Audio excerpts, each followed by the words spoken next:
Hello YouTube, I'm Pilot Stud and welcome to my first tutorial on Microsoft Flight Simulator. Today I'll be showing you how to successfully and realistically start up the Cessna 152. Let's get into it.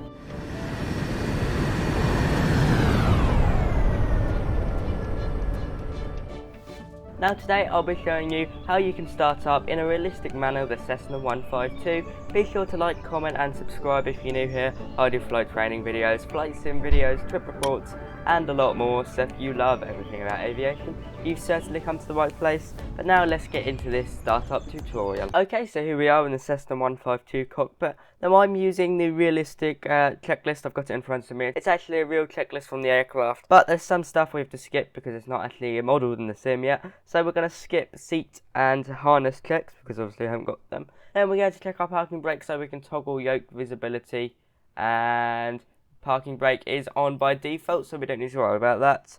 Okay, we're going to check radios and avionics are off, in which they are. And then we'll check if our yoke is stable and our flying controls are all good, in which they are. If we look outside, wings look fine.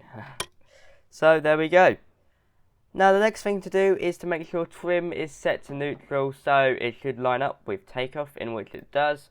With default on starting up, it should automatically be like it in Flight Simulator.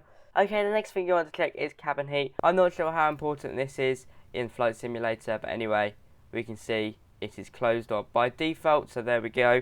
Okay, now you do want to listen at this bit. Mixture, if you don't know what mixture it is, it basically puts fuel into the engine to be a bit simpler, but there is a lot more to it. It's very important, so if you want to fly this aircraft or the Cessna 172, then you'll need to get to know this. So set mixture to 100 before you do that. Check it's fully movable, and which it is, and set it to 100. That means fuel will go into the engine.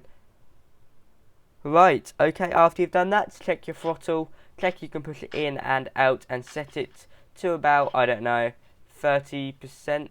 Be careful not to pull the trim there. 37%, that will do. Shouldn't push us too fast. Okay, and then that was fine. Carburetor heat, this is also very important. It's basically for de-icing, so in cold days you want to set it to hot. It basically de-ices the engine intakes. It's incredibly important, especially with the realistic icing. You make sure you set that to cold, but before you do that, make sure you've got full and free movement. But set it to cold, there we go. Right, okay, we're now getting somewhere. Okay, so now you want to come down here and make sure your magnetos are turned off, in which they are, and turn on your master switches. There we go. Okay, now this is the official checklist, but you don't have to do it. I'm not sure if these are modelled in Flight Simulator yet, but just check your circuit breakers aren't popped out, and they're not, so that's fine. Okay, so now you go back to default view and look down here, and you can see the fuel cock. This is basically the fuel pump. It means fuel can flow into the engine. So you want to open that, make sure it's open. Now fuel would flow into the engine once we start up, which is good. Now the final thing you want to do, you don't have to do it, but always kind of make sure you do it, is turn on your beacon light. That just alerts other aircraft and people near you that you're about to start up.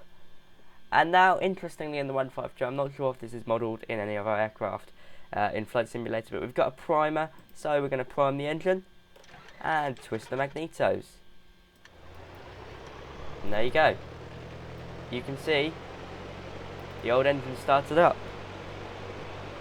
Now the final thing I recommend you do is bring your RPM to 1,200.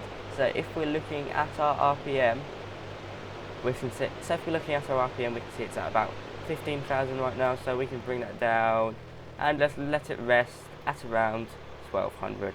And maybe a bit more. There we go, that'll do.